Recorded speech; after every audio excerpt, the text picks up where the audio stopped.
Salutations à vous, j'espère que ça va.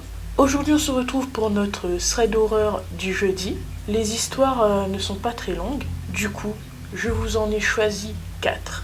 Je les ai encore trouvées sur Reddit, on ne change pas les bonnes habitudes. Donc asseyez-vous et éteignez les lumières, ou pas.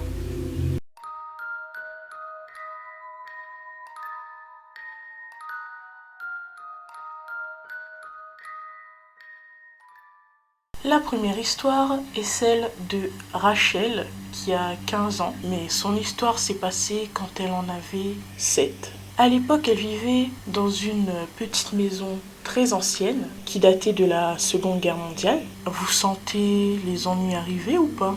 La maison était constituée de 2 étages. Et le deuxième étage, c'était un grenier à ne surtout pas avoir chez soi, sous peine d'héberger des esprits ou pire.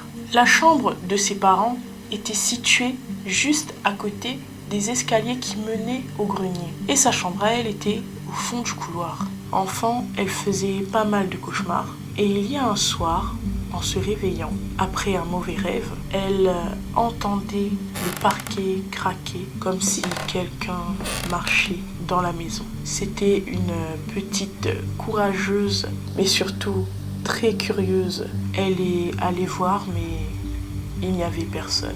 Elle avait toujours pensé qu'il y avait un monstre qui vivait dans le grenier. Quelque temps après, pendant que ses parents, ses frères et sœurs étaient dans le salon en train de regarder un film d'horreur, et pendant qu'elle et son frère étaient à l'étage, dans les chambres, il y a eu une coupure de courant. Et ses parents ont décidé d'allumer des bougies, mais celles-ci se sont éteintes sans explication, alors que toutes les portes et toutes les fenêtres étaient fermées.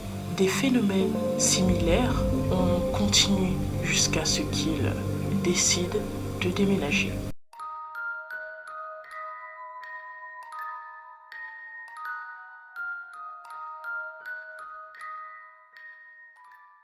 La deuxième histoire est très courte, plus courte que la première. Il s'agit de l'histoire de Cathy qui s'est déroulée en décembre 2019. Elle nous raconte qu'elle travaillait tôt ce matin-là et qu'il était environ 5 heures du matin. Et qu'à 5 heures du matin, au mois de décembre, il fait encore nuit. Elle a pris sa lampe torche pour aller récupérer un objet qu'elle avait oublié dans son abri de jardin.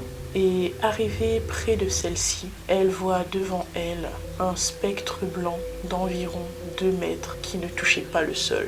Elle nous dit aussi que c'est impossible que ce soit une hallucination car il n'y avait rien qui aurait pu luire dans la nuit du matin. De plus, son chien qui l'avait suivi n'a cessé d'aboyer dans la direction de cette chose, mais elle a gardé son sang-froid et est partie à reculons. Elle a senti que ce n'était pas quelque chose de mauvais, mais pour être sûre, elle n'y va plus quand il fait nuit ou elle envoie quelqu'un d'autre. Elle envoie quelqu'un d'autre se faire bouffer.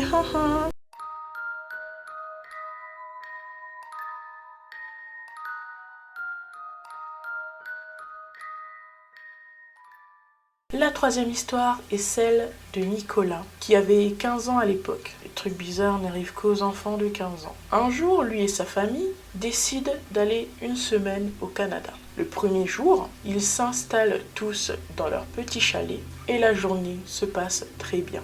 Mais tout bascule ce fameux soir. Nicolas nous dit qu'il partage sa chambre avec son frère et que cette chambre se trouve au premier étage. Vers 22h, alors qu'ils étaient en train de discuter, une ombre est passée devant la fenêtre de la chambre, mais pour se rassurer, ils se sont dit que c'était peut-être un touriste qui se promenait. Et après cela, ils ont entendu un rire fort et grave à glacer le sang, suivi d'un bruit métallique comme un couteau. Lui et son frère n'ont pas pu dormir ce soir-là, tellement ils étaient terrifiés. Le lendemain, ils l'ont dit à leurs parents qui ne les ont pas crus et leur a dit que c'était leur imagination. Comme ils étaient très fatigués, leurs parents leur ordonnent de retourner se reposer.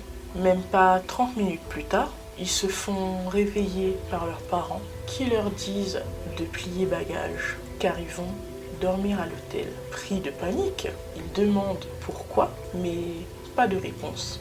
Ils s'exécutent et entrent dans la voiture. Après être montés dans la voiture, le rire entendu dans la nuit retentit, mais plus fort que la nuit dernière. Ce rire s'est arrêté quand ils ont quitté la rue. Personne n'avait dit un mot pendant le trajet car ils étaient tous pétrifiés. Arrivés à l'hôtel, leurs parents leur expliquent qu'ils n'ont pas cru à leur histoire au début, mais quand ils sont sortis, ils ont vu un couteau avec du sang et un petit papier avec écrit dessus « Vous n'êtes pas les bienvenus ici ». Ils ont appelé la police, mais ils ne pouvaient rien faire car l'homme était sûrement déjà parti.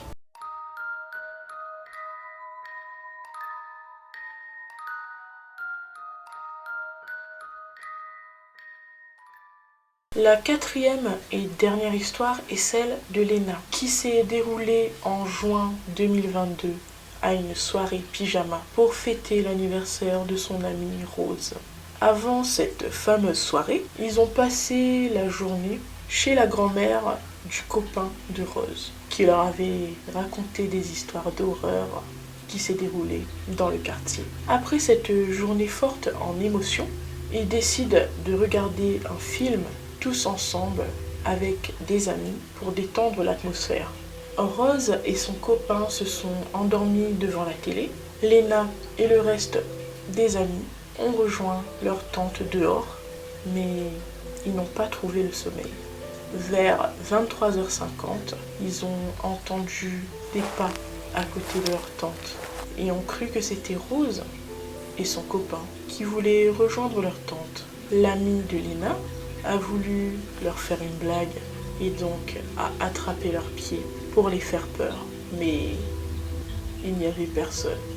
Un peu terrorisés, ils décident d'essayer de dormir. Le lendemain, ils n'ont rien dit à propos de cette nuit-là. Ils ont décidé d'en parler quelques semaines plus tard, mais Rose et son copain leur a dit qu'ils ont rejoint la tente vers 1h du matin et que ce n'était pas eux. Léna n'a jamais su qui ou quoi avait marché près de sa tente ce soir-là. Morale de l'histoire, n'ayez jamais de grenier, d'abri de jardin, n'allez pas en vacances et ne faites pas de camping. En tout cas, j'espère que ces threads d'horreur vous ont plu. On se donne rendez-vous dimanche 13h. Et bien évidemment, pour ne pas rater la prochaine vidéo, abonne-toi, active la petite cloche, ça casse pas trois pattes à la mère Michel et ça soutient mon travail. Sur ce, peace and love, prenez soin de vous et n'oubliez pas de checker votre grenier si vous en avez un. His heart is cold, his lungs are gone.